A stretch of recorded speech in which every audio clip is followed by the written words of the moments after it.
1 Kings chapter 11 is where we'll be this morning. I just recently watched a short documentary on Netflix that told a story of an annual event that actually takes place in near Gloucester, England.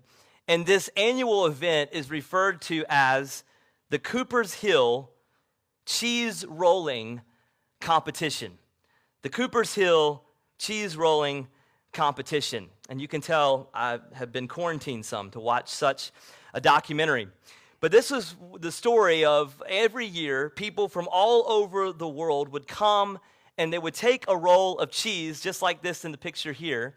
They would take a roll of cheese and they would roll it down a 200-yard hill at a 45-degree angle. And all people would do is simply this. They would chase the roll of cheese down the hill, and whoever got to the bottom of the hill first wins. Now, it sounds simple, but you got to remember, this is a 45-degree hill, and this is what this looks like. People began running, and then they began bouncing on their heads, on their shoulders, in every which place, and then they began to break their bones and have these incredible, terrible, severe injuries all the way down. Here's another picture, all the way down until finally somebody gets to the very end, and here's the winner of one of these competitions, and he's holding up the roll of cheese. Now, you have this has happened for 200 years. They've been doing this near Gloucester, England, and the reality is there's no prize money. I don't even think there's a trophy. You just get to hold it up at the end and say that you won. Now, what makes this even crazier was that as they interviewed people in this town about why they do it, no one has a clue. They've been doing it for 200 years, and no one knows how it started, how it began. There's all these different theories, but no one knows. I mean, it's England, so it's just really an excuse to drink a lot of beer and do something crazy. But that's what it is. And I'll tell you this, I say all this to say this is kind of what we do with traditions, is it not? This is even what we do in our own country about traditions. We start things, and sometimes we're not paying attention to how they started.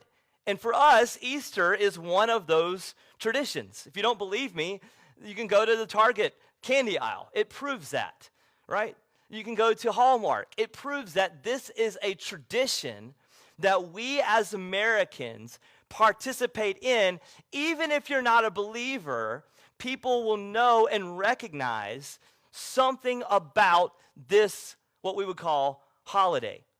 Now, the difference, though, between this holiday and this tradition and others is this. You think about July 4th. July 4th is us remembering a past event, right? We're remembering when our nation got our independence. You think about Christmas. You think about this past event. We're remembering Jesus' resurrection. Jesus' birth. That's Christmas. This is resurrection. Jesus' birth. But what is it about Easter that's different? Here's what Resurrection Sunday does, what I want to show you this morning. It's not just observing a past event. Moreover, we're celebrating not only its past, but its future implications.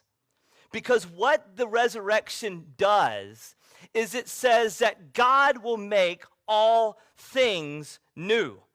That God will fix and restore all that is broken. And that is good news for us if we consider ourselves broken people. And so I want to tell you this morning because wherever you are in your spiritual journey, I want you to know that because of the resurrection, we serve a God who promises restoration. You know, we can't change last year as much as we would want to.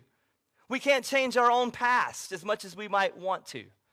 But there's good news that you can be comforted in today, that there's present and future hope, that because of the resurrection that he will make all things new.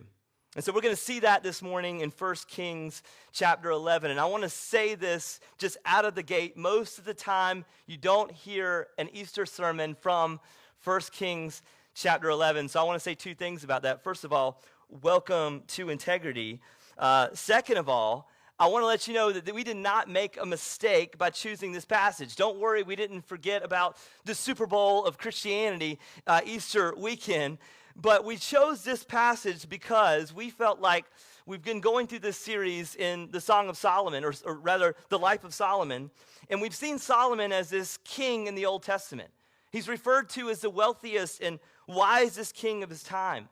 But what we've seen in his life story is even though he has all of the fame and the money and the success that a person could ask for, he is still tragically a broken person. And yet, because of the resurrection, just because of Jesus, God restores this fallen kingdom. And that's what we're going to see in his word this morning. So 1 Kings chapter 11 and chapter 12 display the fall of Solomon's kingdom. Solomon was the third king in Israel's history. He was given the throne by his father David, who was perhaps Israel's greatest king. And in 1 Kings chapter 3, we see God coming to Solomon asking him, what do you want? And Solomon asked God for wisdom. And God's wisdom allowed Solomon to reign and be a king that brought peace to the nation, to bring wealth and prosperity to the nation. People were fed, and they seemingly had no enemies. In addition, Solomon's influence, it began to expand. People from all over other nations would come to hear Solomon speak, to hear of his wisdom, to read of his poems, to listen to his songs, to visit the beautiful gardens that he planted all among Jerusalem. 1 Kings chapter 10 actually tells a story about this queen, the queen of Sheba, would come from a far distance to exchange gifts with Solomon, and she left Solomon being more blown away than she even heard about Solomon's wisdom. So here he is, he's in the top 40 charts everywhere you go, his influence is expanding, but through this narrative, what we have seen is Solomon makes some significant blunders along the way.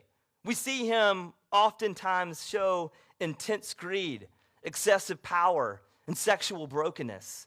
And it seems that Solomon was more interested in building his own kingdom than the kingdom of God. And this would be the beginning of his downfall. And this is what we'll see in 1 Kings chapter 11. The first few verses of chapter 11 tell the story that Solomon, how he married all of these foreign women. And he begins to build altars for them. And it says in the very second part of verse 2, it says, Solomon clung to these in love. He had, verse 3, 700 wives, princesses, 300 concubines, and his wives turned away his heart.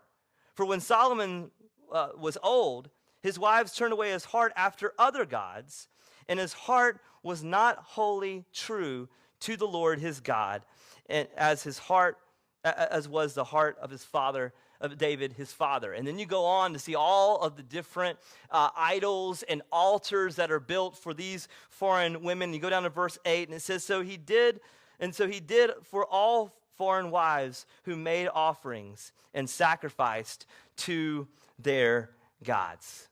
That is a lot. Happy Easter, everybody, right?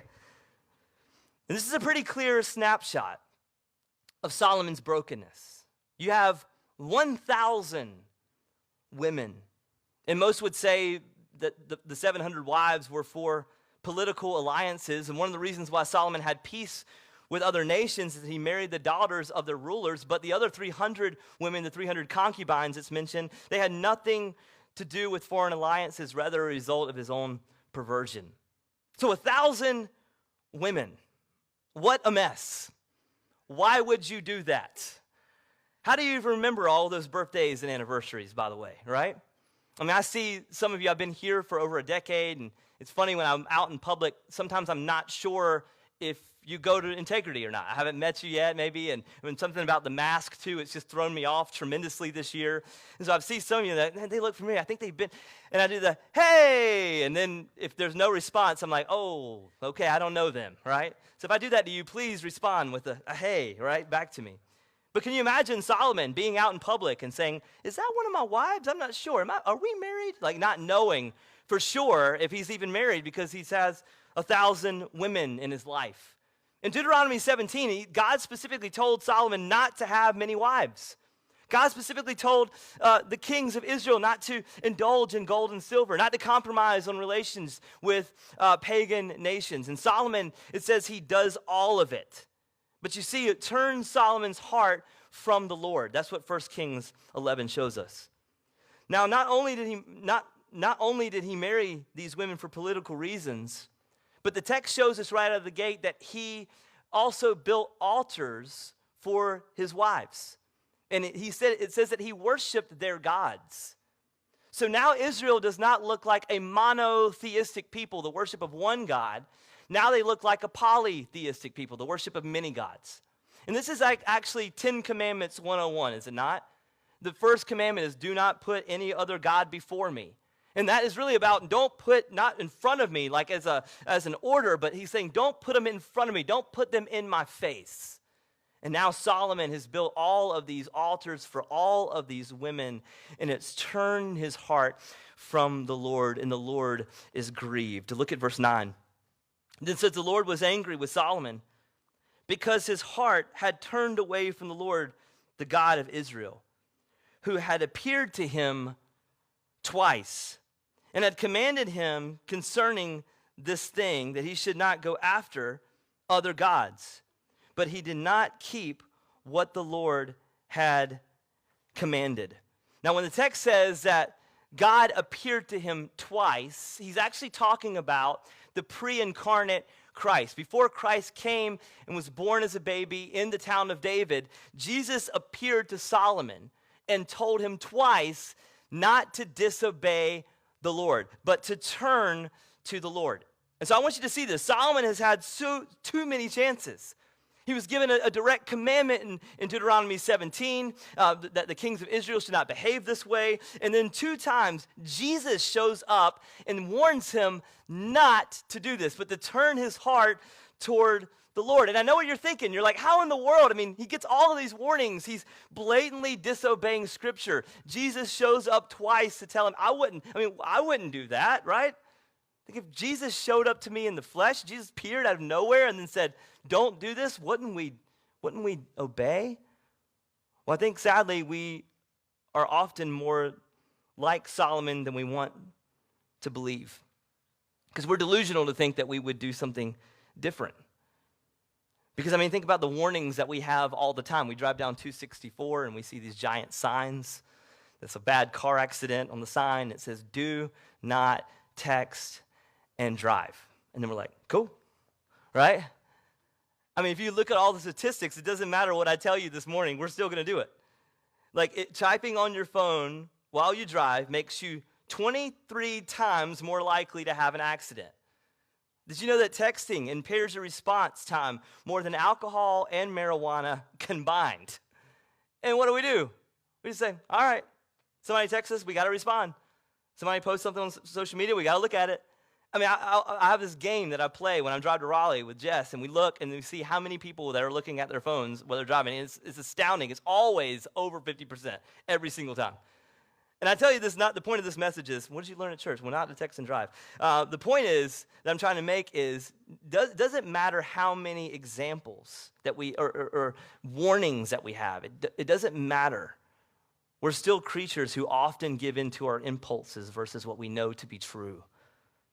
Solomon saw the pre-incarnate Christ and still chose to disobey. Solomon knew what Deuteronomy 17 says, and we are on the other side of the cross. We have the full counsel of the Word of God. We have the indwelling Spirit, and we still struggle to obey. And so it might be easy for us to judge Solomon, but we're probably more like him than we want to admit. And look at what God says to Solomon, verse 11.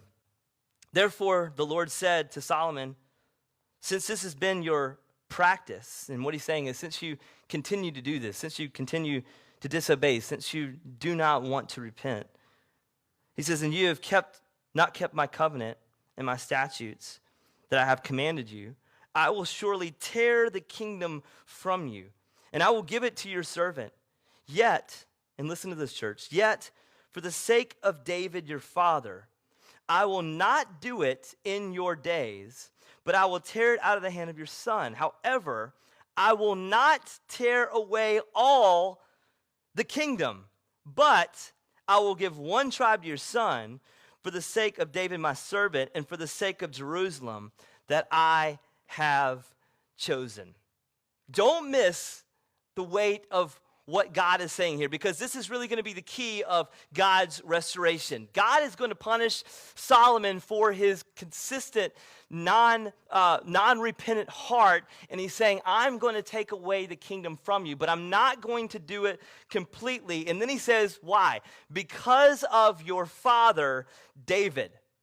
And what is he saying? He's not talking about David's obedience necessarily. He's really talking about a promise, a covenant that he made with his father David.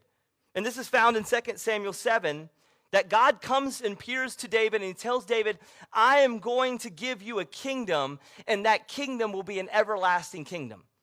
It will never fade.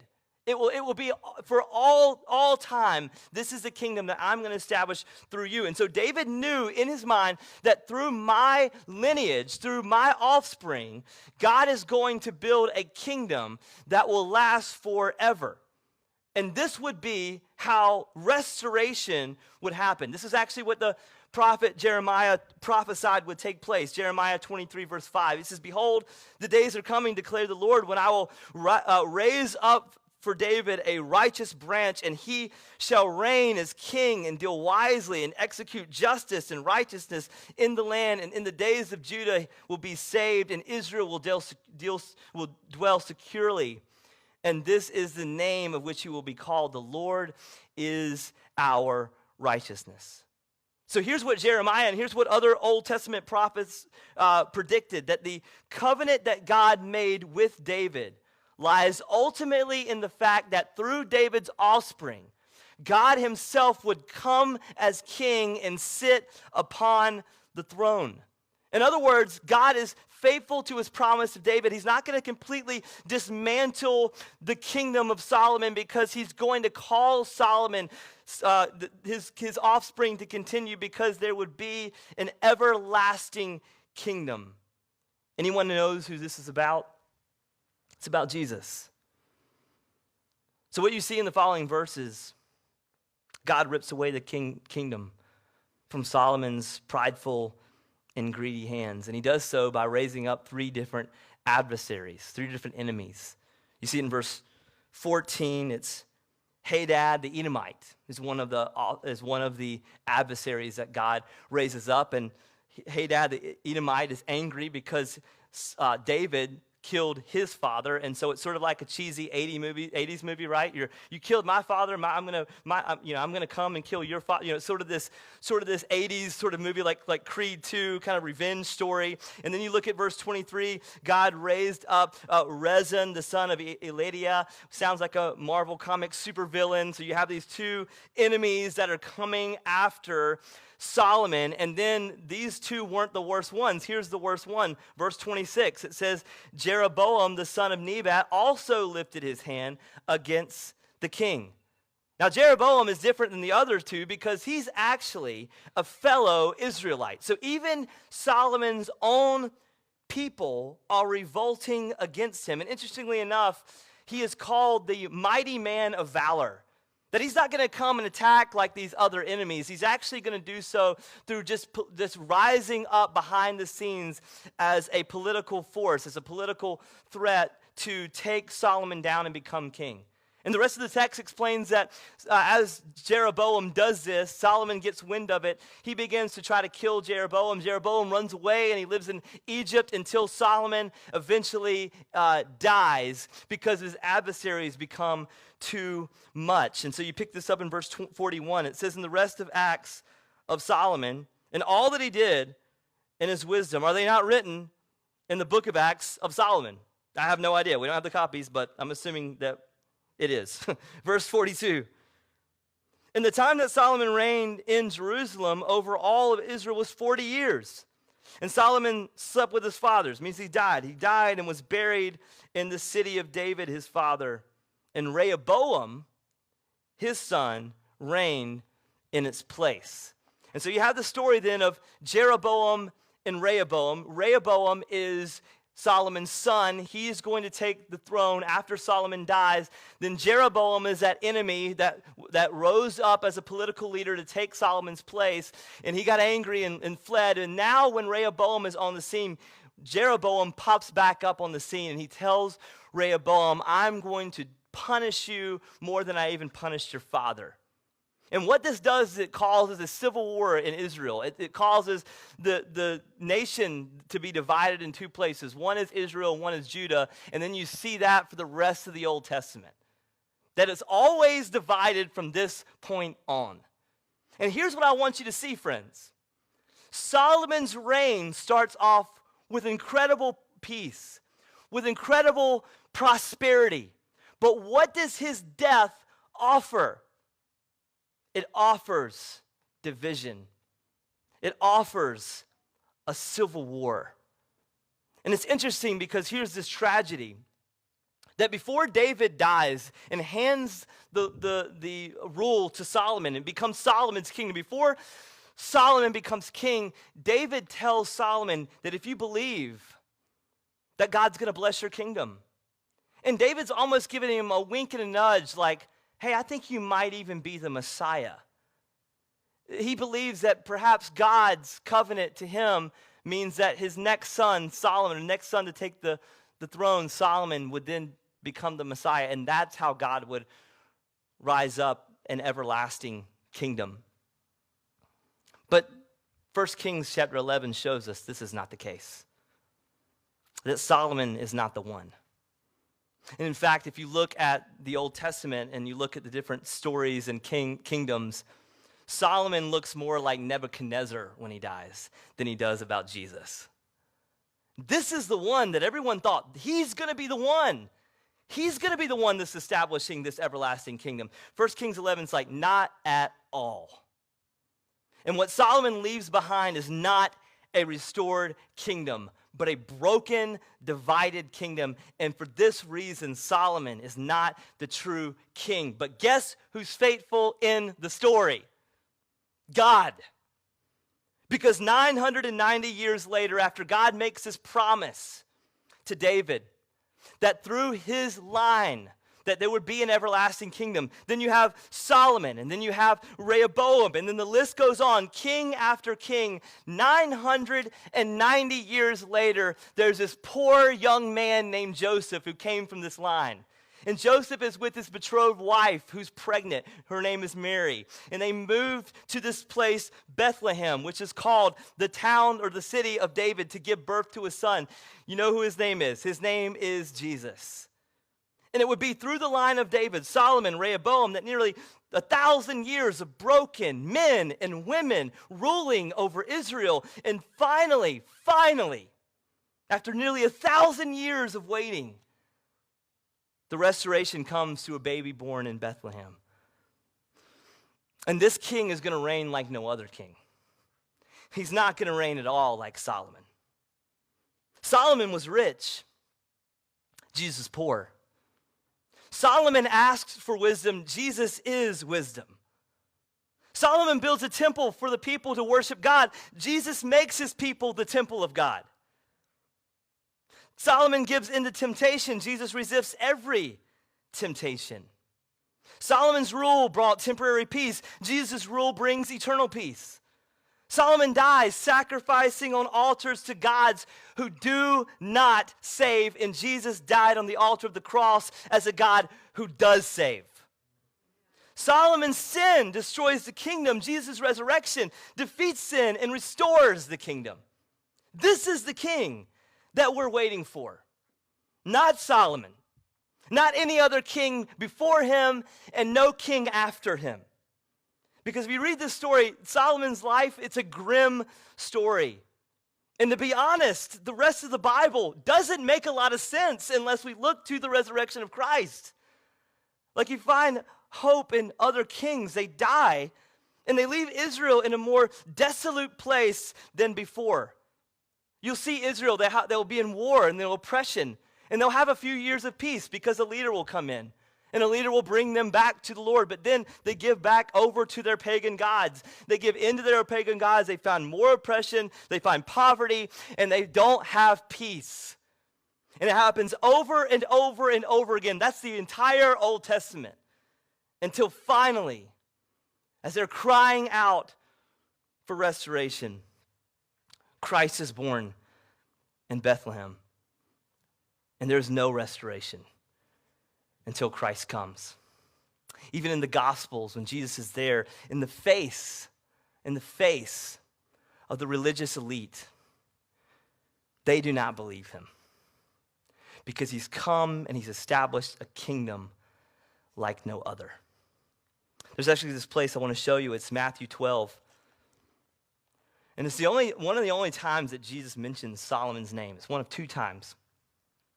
And the scribes and the Pharisees are coming to Jesus, and they don't believe that he's the Messiah. They don't believe that he's this king. And they said, show us a sign. Show us a sign. Look at what Jesus says. Verse 38.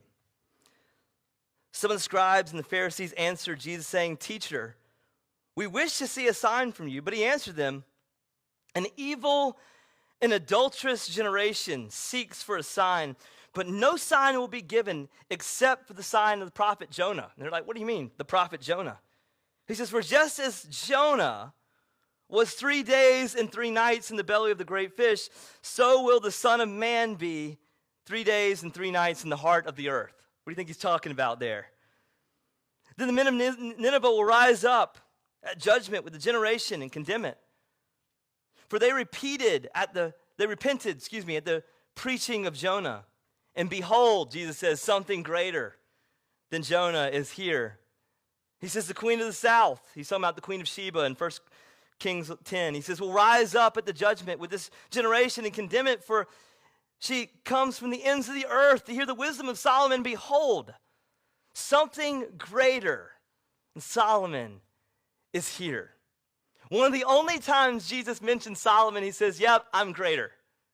And what makes him greater? He says, just as Jonah was in the belly of the fish for 3 days, so I will be in the heart of the earth for 3 days, and I will resurrect. I will rise again. And he's saying, what's making me greater than all the prophets that came before me? What's making me greater than all the kings that came before me? He's like, I will die and I will rise. And friends, this is the power of the resurrection. He's saying, I am greater. I'm more powerful. And friends, we are in a place where we need something greater. We need restoration. Romans 8 says, Paul says that the creation groans at the coming of Christ. That creation cries out for Christ to come again. And if you're not convinced of this after this past year, I don't know what to tell you. In this past year, we've all looked for signs, or perhaps a person or a leader to fix our problems. We've looked for a just leader or just people to end racism. We've looked for a physician to provide a cure and end our sickness. We looked at our country and our leaders as kings to trust. We've looked at our media outlets as prophets to listen to, but have we found peace? It's not here. We found restoration here? No. Restoration, if we found it here, it's only temporary. Because friends, listen, restoration is found in an empty tomb. Because it shows and it proves that Jesus has the power to defeat our greatest enemies. And our greatest enemies are Satan, sin, and death. And Jesus' death on the cross and his resurrection proves that he can be trusted, that he is qualified to be the truer and better king. Tim Keller says it better when he says, the resurrection is not the end. It's the beginning of all things being restored. And so, friends, If you live on planet Earth, I don't know what to tell you if you're not living on planet Earth. But if you live on planet Earth, you are in need of restoration. And to be honest, most of us are like Solomon in this narrative. And Solomon proves that we can have all that the world has to offer, but can still be completely and utterly broken. And our hope is not in the pleasures of this world. Our hope is in an empty tomb. So my question for you then is, where do you need restoration? Perhaps you're here and it's sort of like Solomon and you struggle to say no to sin. And nothing seems to be enough. You're never satisfied. Perhaps it's the shame that you carry, or your anxiety, or perhaps it's your depression, or the loss, or the grief, or the sadness that you feel. Perhaps in your marriage, or your family, or just generational brokenness. Listen, friends, the gospel is good news because it says Jesus fixes broken things. And this is what the resurrection proves. And look, we may not see restoration in our lifetime. We're actually not even promised that. But I can tell you this, that one day, every tribe, tongue, and nation will bow down to this king. And there will be a new heavens and a new earth. And as Revelation 21 says, that we will be his people. And God himself will be with them, and we will be their God. And he will be and we will be their God. And he will wipe away every tear from our eyes. There will be no more death, no more mourning, or crying, or pain. For the old order of things, the world we know right now, he says, will pass away. But he who remains, he says, he who is seated on the throne, I am making everything new. Church, this is what the resurrection gives us today. That something greater than Solomon is here. And who is he? He's the risen Christ. And I have nothing else to say but praise the Lord. God help us. Father,